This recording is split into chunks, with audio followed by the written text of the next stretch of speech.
자, 이제 정책론 들어갑니다.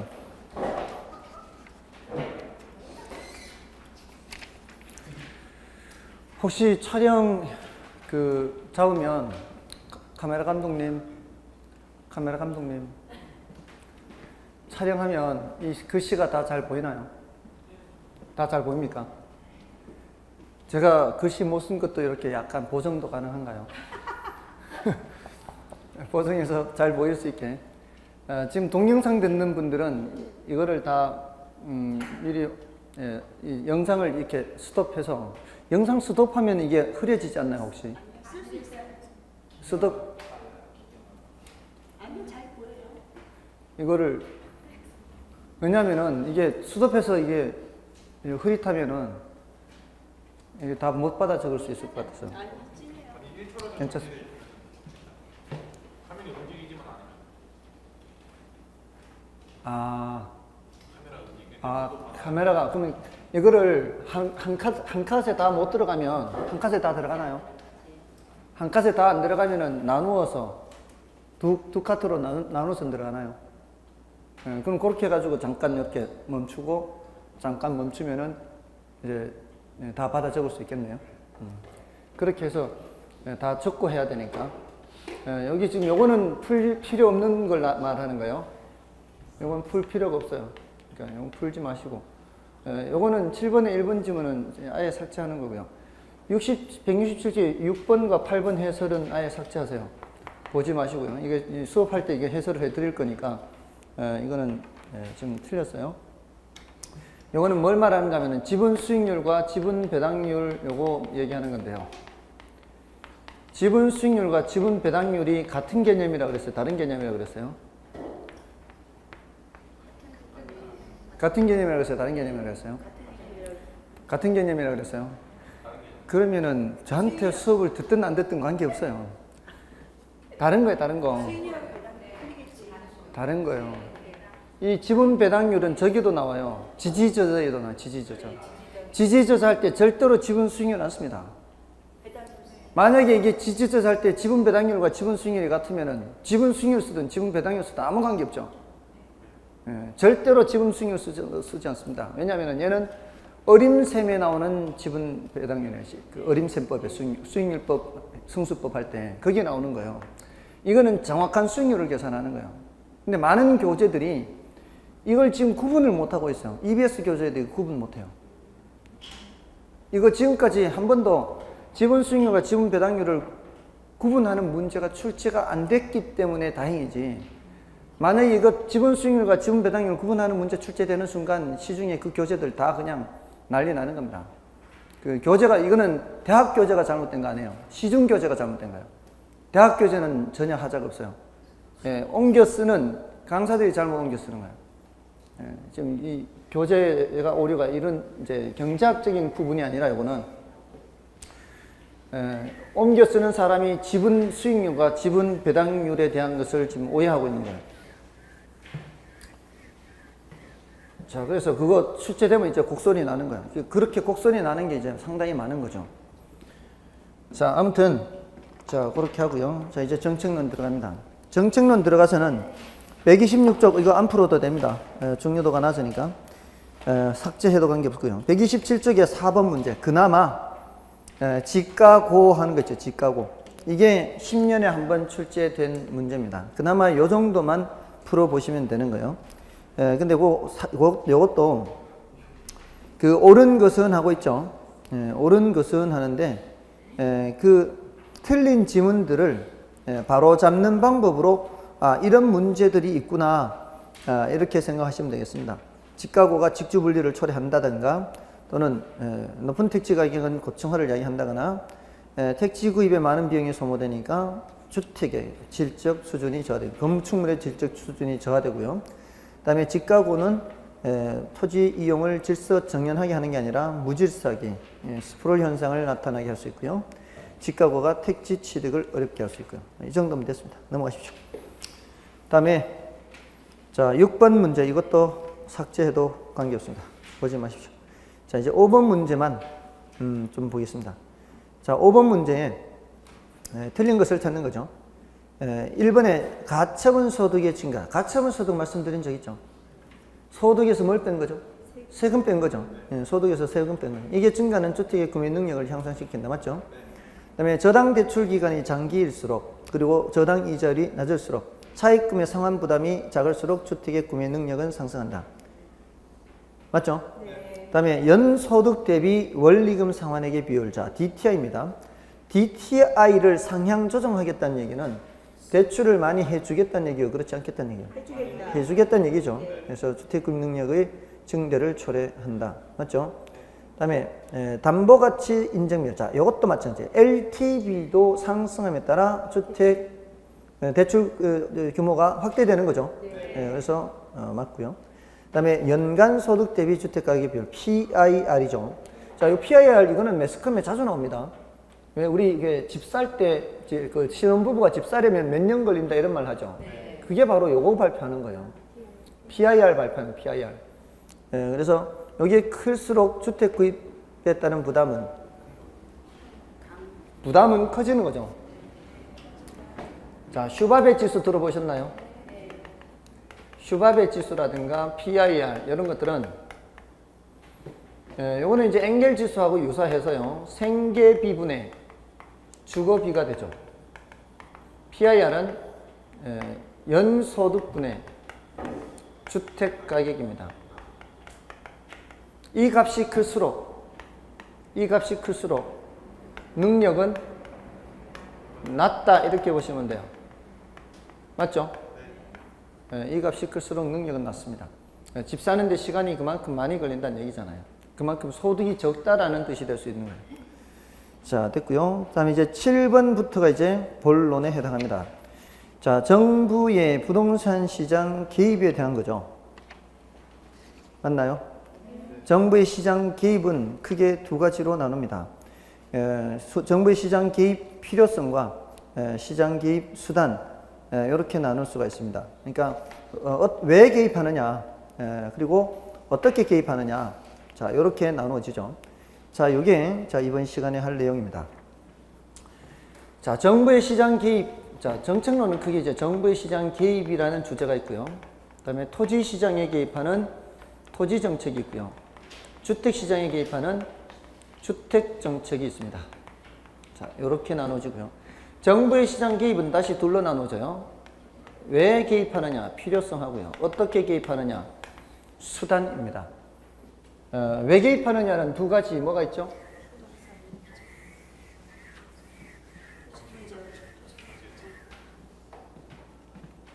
하나는 정치적 기능, 하나는 경제적 기능, 이렇게 구분하죠. 그리고 시장 실패를 수정하기 위해서 이렇게도 표현하고요. 사회적 목표를 달성하기 위해서 이렇게도 하죠. 여기 이제 두 가지 이유입니다. 시장 실패를 수정하기 위해서 사회적 목표를 달성하기 위해서 시장이 뭔가를 제대로 못하고 있다는 얘기죠. 이거는 시장이 뭘 못하는 거예요? 자원 배분 기능, 앞 시간에 했던 자원 배분 기능을 제대로 못하는 거예요. 그래서 이거는 자원 배분의 효율성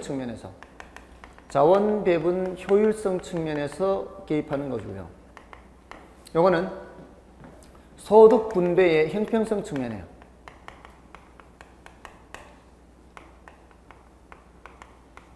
요거는 이제 경제적 기능을 수행한다 이렇게 하고요. 요거는 이제 정치적 기능을 수행한다 또는 정책적 기능을 수행한다 이렇게 얘기를 합니다. 자, 이게 사회적 목표라는 게 굉장히 추상적이죠. 추상적이서 이게 소득 분배 형평성을 주로 이렇게 얘기했어요. 주로 소득 분배의 형평성 측면인데 경우에 따라 효율성을 얘기할 때도 있어요. 오해하지 마세요. 경우에 따라 효율성을 얘기하기도 하기 때문에 오해하지 마세요. 요거는 분명히 효율성 측면인데 요거는 주로 형평성 측면이고 경우에 따라 효율성도 언급할 수도 있습니다. 자, 이게 시장 실패가 워낙 중요하기 때문에 얘는 따로 더 얘기해야 되죠. 시장 실패에 대해서는 따로 더 얘기를 해야 돼요. 나머지는 끝나는 거고요. 그 다음에 정부의 개입 수단, 어떻게 개입하느냐 하는 거죠. 자, 여기는 직접 개입이 있고 간접 개입이 있고 토지 이용 규제가 있죠. 자, 여기 직접 개입은 정부가 수요 공급자 역할을 하거나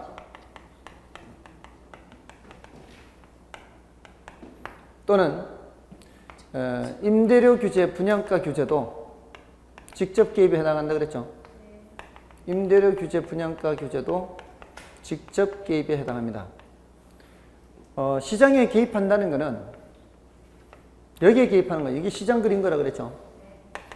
이렇게 개입하면 수량 통제, 수요 공급자 역할을 하는 직접 개입이라고 보시면 되고요.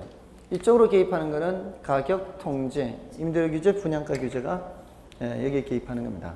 다 직접 개입이에요.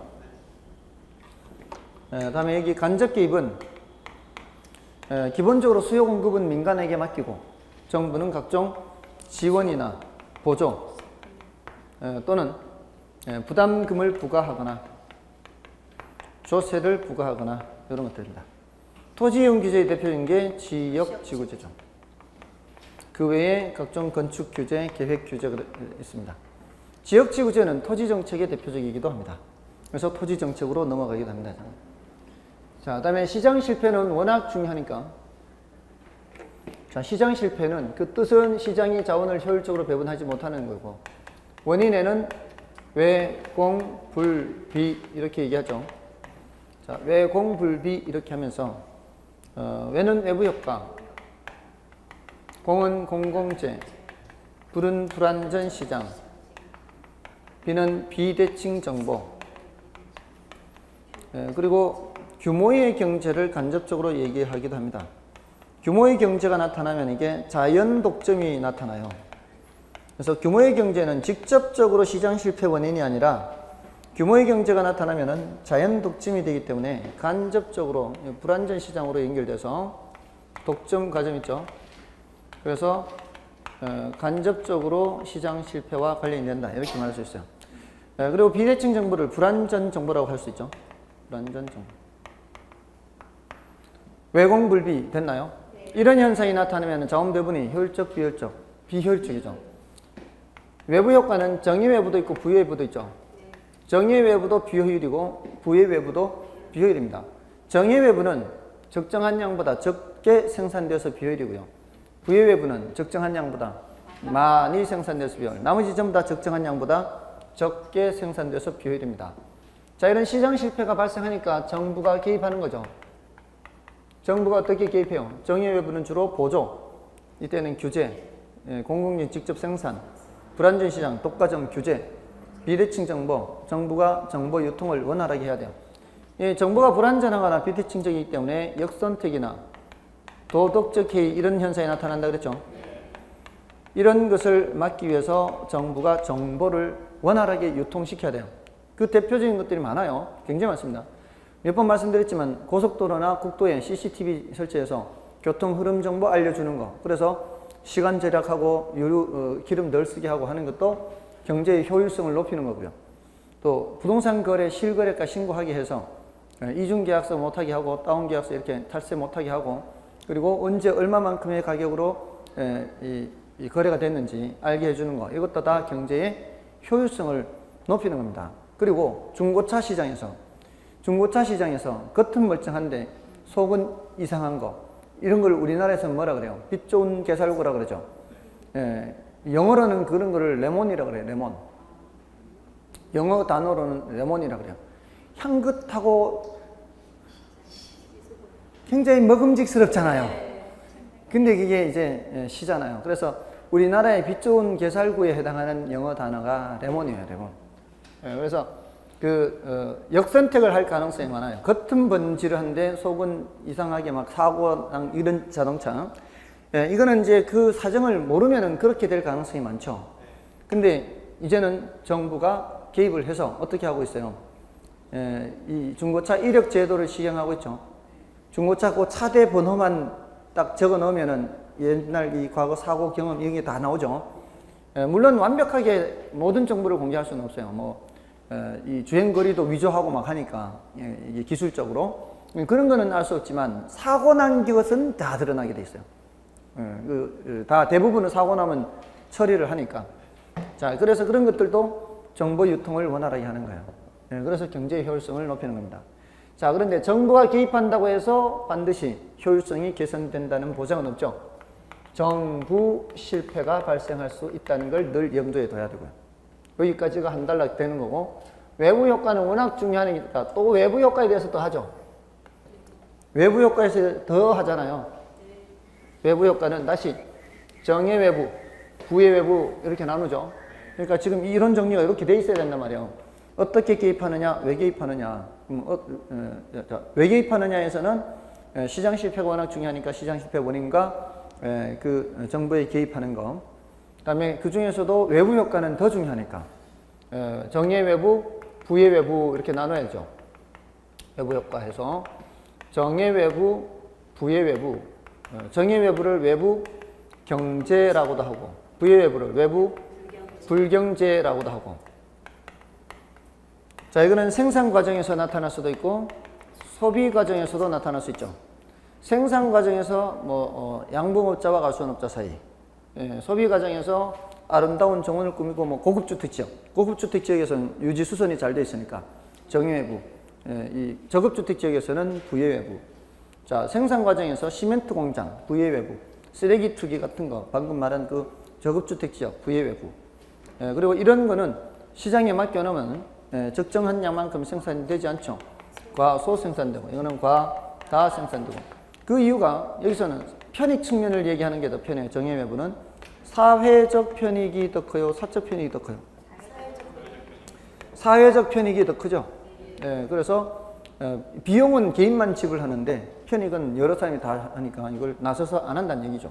이때는 사회적 비용과 사적 비용 뭐가 더 커요? 사회적 비용이 더 크죠. 그래서 사회적 비용이 더 큰데 개인이 그 부담을 하지 않으니까 막 생산해버리는 거죠. 그래서 이때는 보조, 이때는 규제 이렇게 할 필요가 있고, 이때는 핀피 현상이 나타나고요. Please in my front yard. 내 앞뜰에 와주세요. 이때는 NIMBY, not in my backyard. 내 집 뒷뜰에는 안 된다. 이런 현상이 나타납니다. 자, 그 다음에 이제 구체적으로 생태공원이 조성되면은 인근 주택시장에서는 수요곡선이 우측으로 이동하고, 시멘트 공장이 건설되면은 수요곡선이 좌측으로 이동하고. 자, 근데 시멘트 공장이 건설됐을 때 인근 주택시장에 공급 곡선은 어떠할까요?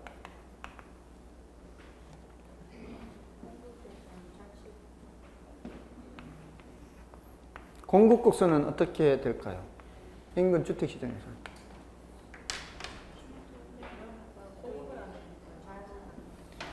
자, 공급 곡선은 일단 공급 결정 요인을 알아야 돼요.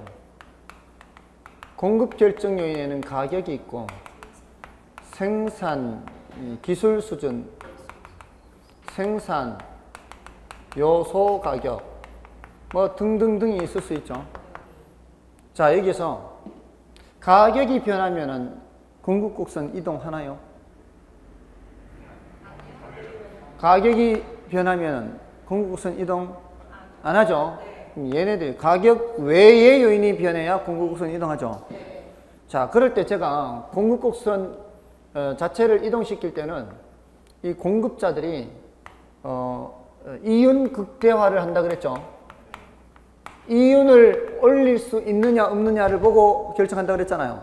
다 이윤 극대화 과정에서 이런 행동들을 해요. 가격이 올라가면은 원가는 일정한데 가격이 올라가면 이윤이 커지죠.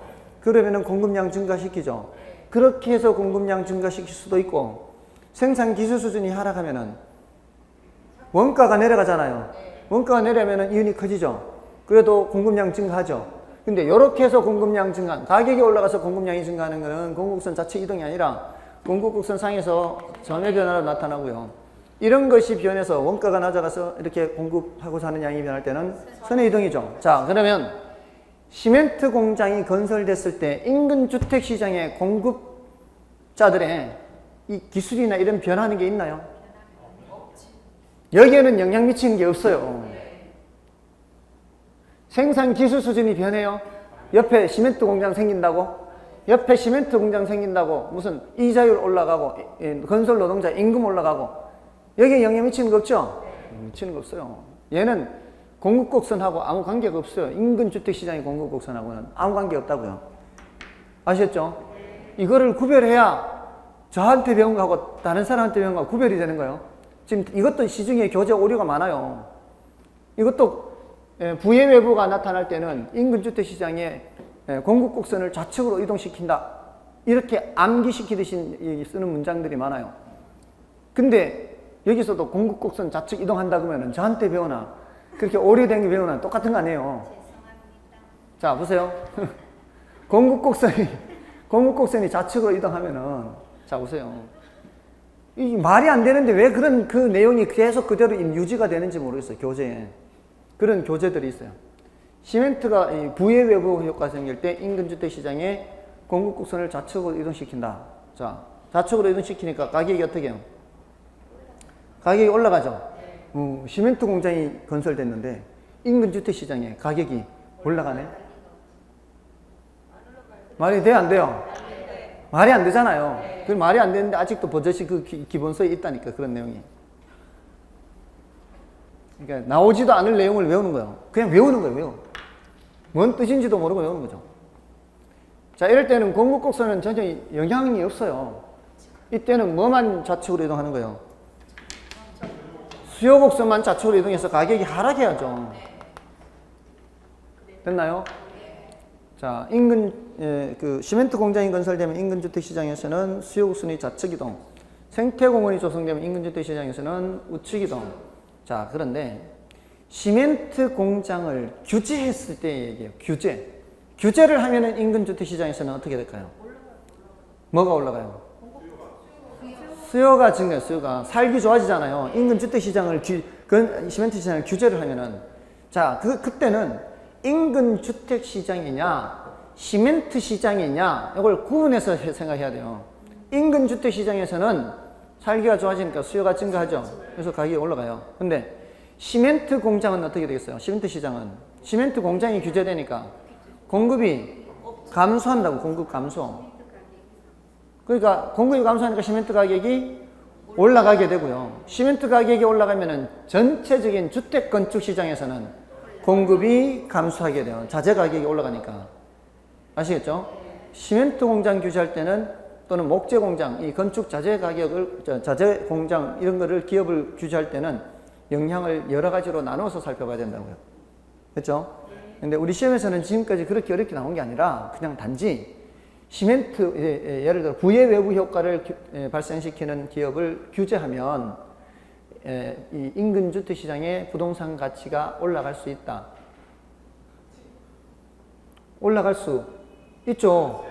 규제를 하니까 부의 외부 효과를 발생시키는 공장을 규제를 하면, 그죠? 그러면서 규제받는 그 시장의 공급은 감소한다. 규제받는 시장은 공급이 감소. 이 정도는 나왔단 말이에요. 아시죠? 자, 그 정도면은 여기서는 틀릴 만한 게 없어요. 어렵지 않아요. 이게 다니까. 자, 이제 문제를 좀 보겠습니다. 자, 7번을 보시면 돼요. 7번. 정부의 부동산 시장 개입에 대한 설명 중 틀린 것은 1번 시장 실패를 보완하고 자원 배분의 효율성을 높이기 위해 개입할 수 있다. 효율성 측면에서 맞죠? 그 다음에 소득 재분배, 주거복지 증진 등 사회적 목표, 이게 다 형평성 측면이죠. 달성하기 위해 개입할 수 있고요. 그 다음에 부의 외부 효과가 발생하는 경우 세금 부과나 규제 등을 통해 자원 배분의 비효율성을 감소시킬 수 있다. 맞죠? 자원 배분의 비효율성을 감소시킨단 말이 효율성을 높인다는 얘기죠. 그 다음에 공원 등과 같은 공공재의 경우 과소 생산의 문제가 발생될 수 있기 때문에 개입할 수가 있고요. 그 다음에 중산층 이상의 주택주의에 부응하기 위해 최저 주거 기준을 설정해 운영할 수 있다. 중산층 이상이 아니라 저소득층이죠. 저소득층. 최저 주거 기준은 저소득층입니다. 이런 것들은 주택법에 있죠. 자, 됐고요. 그 8번의 경우에는, 자, 8번의 5번 지문이 뭐예요? 8번의 5번 지문. 정부가 개입하지 않은 상황에서 시장 실패 문제를 해결할 수는 없다. 이게 뭔 소리일까요? 자, 여기에서 이제 한마디 말씀 안 드렸어요. 이게 마지막을 말씀을 안 드렸네. 자, 이게 마지막. 계속 새끼치고 온 거 여기까지. 지금 필요성에서 더 등장했죠. 왜 개입하느냐에서 시장 실패가 중요하기 때문에 시장 실패를 더 끌어왔죠. 자, 시장 실패 중에서도 외부 효과가 더 중요해서 끌어왔죠. 외부 효과에 대한 해결책으로 이게 정부가 반드시 개입해야 되는 것이 아니라 시장 자율 조절 기능에 의한 방법도 있다는 겁니다. 시장 자율 조절 기능에 의한 방법 중에 정부가 전혀 개입하지 않아도 양봉업자와 과수원업자 사이에 대가를 주고 받을 수 있죠. 소음을 발생시키는 공사 현장하고 인근의 주택 주민들 대표하고 협상해서 대가를 주거나 받는 거 정부가 개입 안 했죠. 이런 것들을 내부화된다 그래요. 내부화. 외부 현상이 시장 바깥의 현상이 시장 내부로 들어와서 대가를 주거나 받게 되는 것을 내부화된다라고 얘기합니다. 이런 것도 있고 뭐도 있고요. 호주 정리도 있어요. 요거는 오염물질을 배출시키는 공장에 대해서 오염물질 배출권을 할당을 주죠. 오염물질을 배출시킬 수 있는 양을 할당을 줍니다. 그 공장한테도 양 할당 주고요. 이웃 주민들한테도 오염물질을 배출시킬 수 있는 양을 할당을 줍니다. 자, 그래서 공장이 갖고 있는 그 오염물질 배출권 권리를 다 써버리면 이웃 주민들한테 가서 이 권리를 사가지고 와야죠. 이게 바로 뭐요? 재산권이에요. 재산권. 무슨 재산권이요? 오염물질을 배출시킬 수 있는 권리. 그 재산권이요. 이 재산권을 누가 부여를 해요? 정부가 부여를 하죠. 이거 가지고 정부가 시장에 개입한다고 오해하면 안 돼요. 일단 부여를 한 이후에는 이 재산권인 오염물질 배출권을 공장한테 팔지 안 팔지는 누구 마음이에요? 얘네들 마음이죠. 이거는 정부가 개입하는 게 아니다 이 말입니다. 우리가 갖고 있는 아파트를 팔지 안 팔지 누구 마음이에요? 내 마음이죠. 내가 파는 거를 정부가 개입한다고 하지 않잖아요. 제도는 누가 만들어요? 제도를 정부가 만든다고 해서 정부가 개입한다라고 하면 안 되는 거예요. 제도는 정부가 만들었지만 팔지 안 팔지는 개인이 결정하는 거니까. 뭔 뜻인지 아시겠죠? 그래서 이거는 시장 자율 조절 기능에 의한 거예요. 그러니까 반드시 정부가 개입해야 되는 것은 아니라는 얘기입니다. 자, 그 얘기예요. 됐죠? 나머지는 됐습니다. 나머지는 됐고요. 그다음에 9번에 가서는 그 나머지는 됐는데 그 3번 지문의 표현이 약간 좀 미흡해요. 그 3번에 공공재 생산을 민간 기업에 위탁하는 게 아니고요. 지금 이건 뉘앙스가 뭔가 하면 민간 기업에 위탁한다 이런 말은 정부가 민간 기업한테 일부 돈을 주고 이렇게 한다는 거잖아요. 이거는 뉘앙스가 달라요. 어떻게 해야 되는가 하면은 공공재 생산을 그냥 시장에 맡기는 경우 이렇게 해야 돼요. 그냥 시장에 맡기는 경우. 민간에 알아서 하도록 그렇게 수정을 하시라고요. 요거는 그렇게 수정하시라고요. 민간 기업에 위탁하는 게 아니라 그냥 시장에 맡기는 경우예요. 그러니까 그래야 이게 표현이 적당한 거예요. 이거는 뉘앙스가 민간 기업에 위탁한다 하면 돈을 일부 줘놓고 민간 이런 의미거든.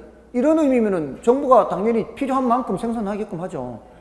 그래서 이게 다른 옳은 지문으로 되게 하려면은 그냥 시장에 맡기는 경우 이렇게 해야 돼요. 아셨죠? 자, 됐습니다. 넘어가시고요. 그다음에 10번의 경우는 그 10번에 시장 실패로 볼 수 있는 것을 다음에서 고르면 하고 있는데 이거는 뭐 기억은 별로 중요한 건 아니고요. 흡연을 해서 뭐 이것도 외부 효과는 외부 효과죠. 다음에 니은의 과점 시장에서 기업들은 가격 판매 지역 등과 관련하여 담합하게 된다. 자, 이렇게 이거 시장 실패로 볼 수 있죠. 독점 과점. 다음에 도로, 가로 등 상하수도 등의 생산을죠. 생산물 아니고 생산을 등의 생산을 물이 아니고 생산을 시장에 맡기면 충분한 양의 공급이 이루어지지 않는다. 맞죠? 자, 근데 리을과 미음은 정부가 지나치게 개입해서 오히려 효율성을 떨어뜨리는 정부 실패를 말하는 거예요. 됐죠? 됐습니다. 나머지는 됐고요. 다음에 그 11번에 4번 지문에 보세요. 11번에 4번 지문. 다른 거는 이제 다 설명이 됐던 거고요. 그 시장 실패 원인 중 규모의 경제란 나오고 있죠. 아까 이게 제가 이 직접적인 원인으로 보통 얘기를 안 합니다. 간접적으로 영향이 들어가요, 이게. 그래서 시장 실패에 대해서 규모의 경제가 언급되는데 이 정도는 패스하고 지나가세요. 시장 실패의 원인 중 규모의 경제란 이 정도는 패스하세요. 이 옳다라는 말로 봐주라고요. 그래서 대량 생산 시 단위당 생산 비용의 증대 효과가 아니라 감소 효과를 말하는 거죠. 이 규모의 경제라는 것은 규모가 커짐에 따라서 평균 비용이 하락하는 현상을 말해요. 규모가 커지면서 평균 비용이 하락해요. 단가가 낮아진다 이 말이에요. 단가가 낮아지면은 어떤 기업이 공격적으로 규모를 확 늘려버려요. 그래서 단가를 낮춰서 풀어보세요, 시장에다가. 그러면 다른 기업들 다 죽어버리죠. 그러니까 다 죽어버리니까 자연스럽게 뭐가 돼요? 자연스럽게 독점. 그래서 자연 독점이라 그래요. 그래서 이 자연 독점이 불안전 시장과 관련되죠. 그래서 4번 틀릴 거예요. 생산 비용의 증대 효과가 아니라 생산 비용의 감소 효과 이렇게 합니다. 자, 됐고요. 다음에 12번에 넘어가셔서요. 그 11번에 5번에서 코주 정리 나오고 있죠. 외부 효과 발생, 부의 외부 효과 발생 시 특히 경제 주체 간의 자발적인 협상을 통해 이를 해결할 수 있다는 점이에요. 자발적인 협상이 바로 어디까지는 누가 해주는 거예요? 재산권 부여까지는 정부가 해주는 거죠. 그 다음에 그 밑에 12번에서는 그 2번 지문 공공재에서 나오는 얘기예요. 소비의 비경합성과 비배제성의 특성으로 인해 공공재는 사회적 적정량보다 과소 생산되지 않습니까?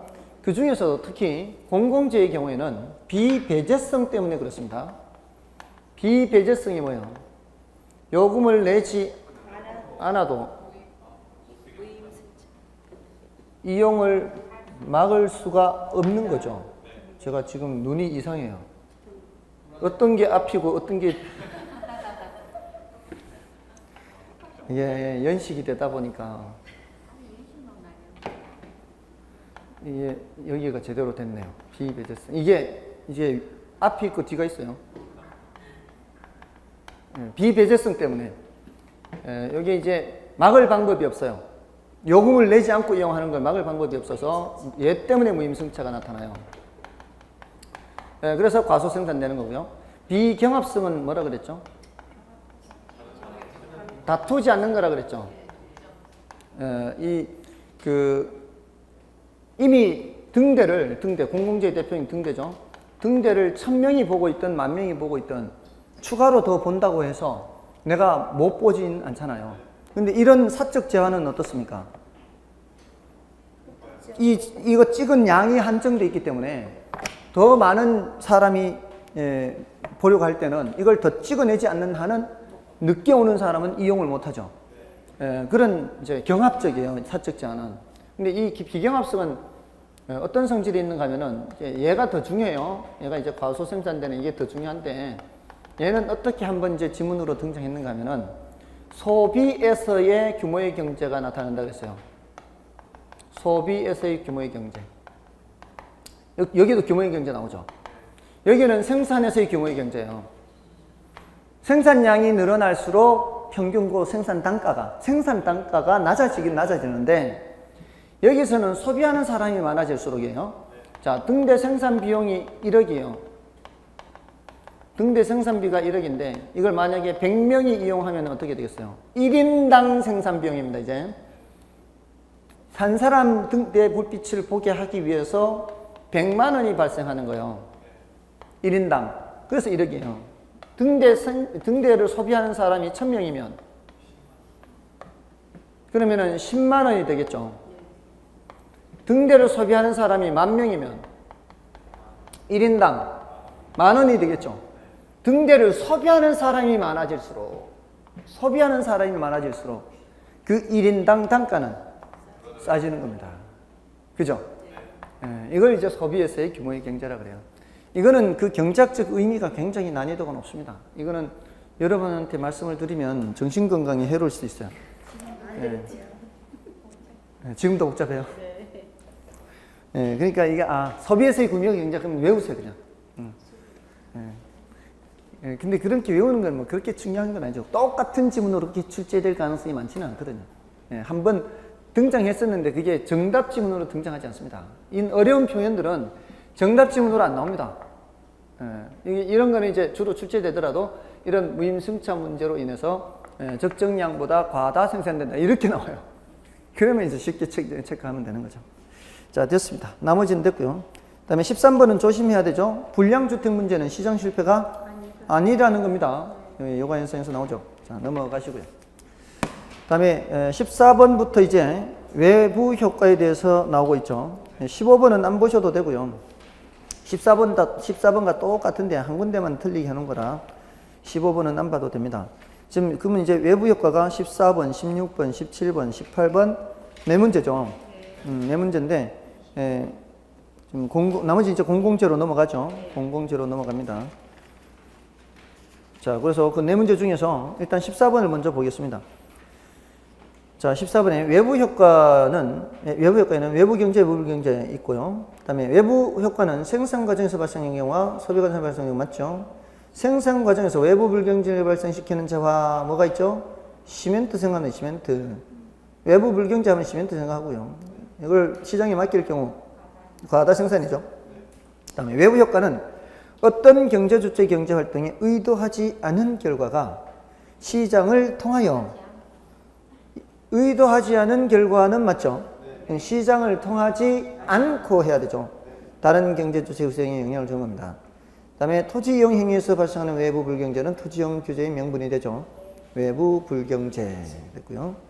그 다음에 16번을 보시면, 자, 16번 나오네요. 이제 쓰레기 수확장 뭐 이런 거 나오잖아요. 1번에 16번 1번. 인근 지역에 쓰레기 수확장을 설치하면 아파트 시장에 부의 외부 효과가 발생하죠. 자, 이러면은 이제 아파트 시장에서 수요 곡선을 좌측으로 이동시킨다 이 말입니다. 그 다음에 2번은 부의 외부 효과의 뜻이니까 여러분 보셔도 되고요. 그 다음에 3번에 나오네요.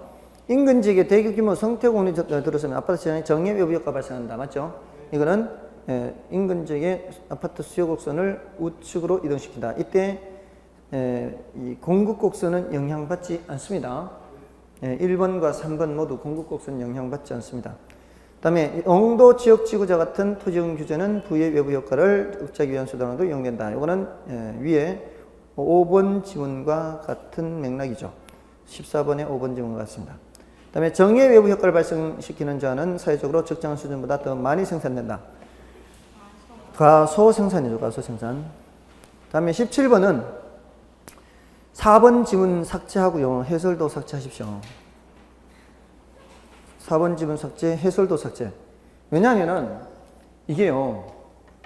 자, 어떤 교재는 그러더라고. 어떤 교재는 저 소비 측면에서 정의 외부, 생산 측면에서 정의 외부 뭐 이렇게 해가지고 소비 측면에서 정의 외부에서는 뭐 비용으로 편익으로 얘기하고 생산 측면에서 비용으로 얘기하고 반드시 그런 건 아니에요. 정의 외부든 부의 외부든 소비 측면에서든 생산 측면에서든 비용 측면에서도 얘기할 수 있고 편익 측면에서도 얘기할 수 있어요. 그러니까 편익 측면에서 얘기한다면은 사적 편익보다는 뭐가 더 큰 거고 사회적 편익이 더 큰 거고 비용 측면에서는 사적 비용이 더 크다라는 거죠. 비용 측면 사적 비용이 더 커요. 이게 이렇게 된다는 거죠. 사회적 비용보다. 그래서 그렇게 볼 필요 없고요. 4번 삭제, 적어도 삭제. 나머지 지문이 옳다는 것을 위주로 보시면 되죠. 자, 넘어가시고요. 다음에 자 18번에 이렇게 나온단 말이에요. 18번에 우리 시험이 이제 기출 문제지 않습니까? 기출 문제인데 자, 그 2번을 보십시오. 2번 지문. 1번은 여러분 보셔도 되고 2번에 매연을 배출하는 석탄 공장에 대한 규제가 전혀 없다면 이러면 이제 쓰레기 소각장 생기거나 이런 거하고 똑같은 거잖아요. 그러면 그 주변 주민들에게 부의 외부 효과 발생시키죠. 그 다음에 3번은 여러분 보셔도 되고 4번을 보세요. 부의 외부 효과를 발생시키는 공장에 대해서 부담금을 부과하면 생산비가 증가하여 그 규제되는 그 공장에서 생산되는 제품의 공급이 감소한다. 이게 그 규제받는 시장에서는 공급 감소다 이 말이에요. 됐죠? 그 다음에 새로 조성된 공원이 쾌적성이라는 정의 외부 효과를 발생시키면 공원 주변 주택에 대한 수요 곡선이 좌측으로 하여 우측이죠. 그러니까 우리 시험에서는 이렇게 구체적으로 질문했거든요. 그냥 공원이 조성된다 또는 뭐 석탄 공장이 뭐 규제한다 이런 식으로 구체적으로 했지. 뭐 부의 외부 효과가 발생하면은 공급 곡선을 좌측으로 이동시키고 정의 외부 효과를 나타나면은 수요 곡선을 우측으로 이게 딱 공식처럼 되는 게 아니에요. 예, 정예 외부가 발생할 때도 동국곡선이 이동할 수도 있고 수요곡선이 이동할 반드시 공국곡선, 수요곡선 뭐 이게 정해진 게 아니거든요. 예를 들어서 양봉업자하고 과수원업자 사이에서 나타나는 외부 효과일 때 수요곡선이 이동할 근거가 뭐가 있어요? 맞잖아요. 맞잖아요. 양봉업자하고 이 과수원업자 사이에서 이 꿀 생산하느냐 사과 생산하느냐 여기에서 얘기하는데 수요곡선이 이동할 여지가 뭐가 있냐고요. 정예 외부의 경우에도 이 수요곡선이 이동한 게 없어요. 경우에 따라다는 거 경우에 따라. 예, 그래서 우리 시험에서는 지금까지 구체적으로 질문했기 때문에 우리 시험은 굉장히 쉽게 출제가 됐어요. 근데 말도 안 되게 막 만들어가지고 이제 문제를 내는 시중 문제에서는 이제 오류가 많은 거죠. 자, 됐고요. 다음에 나머지 나머지 내용들은 여러분들이 보셔도 앞에 설명드렸던 것들 때문에 충분히 될 것이고요. 다만 20번에 보시면은 그 20번에 5번 지문 보세요. 20번에 5번 지문 보시면 잘 보존된 살림은 공공재적 성격을 지닌다 되죠. 요거는 저거 생각하시면 돼요. 제가 현장 자원 말씀드렸었나요? 네. 현장 자원, 산, 강, 바다. 현장 자원? 예, 제가 어릴 때 살던 곳이 현장이라고. 잘 보존된 현장 자원은 공공재적 성격을 지닌다. 이렇게. 지금 이게 잘 보존된 살림, 이게 그런 식으로, 그런 맥락으로 생각하시면 된다고요. 잘 보존된 현장 자원도 공공재적 성격을 지닌다. 이렇게. 됐나요? 네. 자, 됐고요. 그 다음에 29번은, 21번은 사적 편익보다 사회적 편익이 큰 경우에 이게 어떤 경우인가요? 이거는 정예 외부잖아요. 정예 외부의 경우에도 정부의 개입이 필요합니다. 예, 이게 정예 외부든 부의 외부든 자원 배분이 비효율적이기 때문에 필요합니다. 자, 됐어요. 나머지는 이제 여러분이 확인하시면 돼요. 그걸 주의하시면 돼요. 정예 외부는 필요하지 않은 게 아니라 정예 외부의 경우에도 필요하다는 겁니다. 자, 다음에 22번 같은 맥락이기 때문에 여러분이 보셔도 돼요. 다음에 23번은 안 푸셔도 됩니다. 23번 안 푸셔도 돼요. 다음에 24번은 이제 개입 수단이죠. 개입 수단. 개입 수단 여기서부터는 좀 쉬고 할까요? 네.